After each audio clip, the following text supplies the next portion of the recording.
The next one we'll talk about is a trust, and we're going to talk about two sorts of trusts: a family trust, which is called a discretionary trust, and a fixed trust, which quite often is called a unit trust. There's another type of trust called a hybrid trust, which has the characteristics from both, but we won't talk about that today. So a family trust is great for a family business.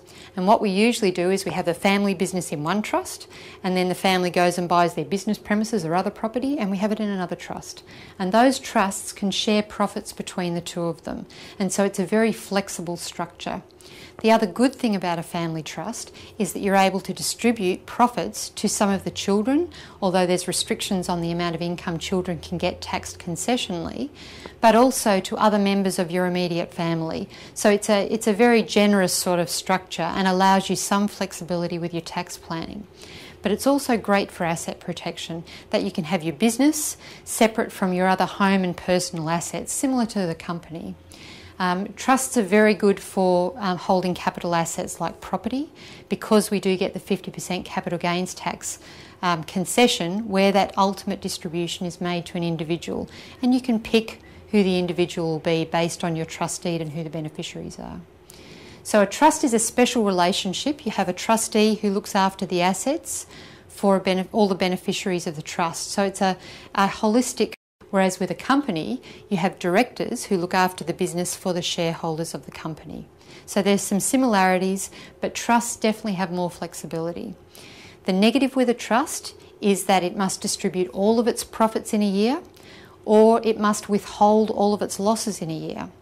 So with a company, it doesn't distribute its profits unless it declares a dividend, but it pays tax at 30%. If you have a very profitable trust, you may not want to distribute all of your profits, and that sometimes causes a bit of grief, that you've got to work out what the tax implications are of holding those profits compared to distributing them to individuals within your group or other entities. A fixed trust doesn't have that flexibility, but it does have the advantages of a trust. So a fixed trust has fixed entitlements like shares in a company. So you might hold 10 units in a trust that has 100 units issued. You would get 10% of the income every year regardless. So you know what your entitlement is, but you don't have flexibility in how much you actually receive each year. Fixed trusts are very good where you have different families involved, so you can break up the units to different families, whereas a family trust should be for one family only because you're very restricted as to who you can distribute to. The last type of structure I want to talk about is self-managed superannuation funds, and a lot of clients set these up to look after their own retirement. You need to speak to a financial planner about whether a self-managed superannuation fund is a good idea for you, and there are certainly minimum dollar values that you need to hold because the costs of holding a fund are quite high. And so it's much better if you have a large pool of money to put in. We usually recommend between $200,000 and $300,000 because quite often the costs are about 1% of the value of your fund, because every year the fund must be audited. So there's great flexibility in looking after your own retirement, but there are costs associated with that.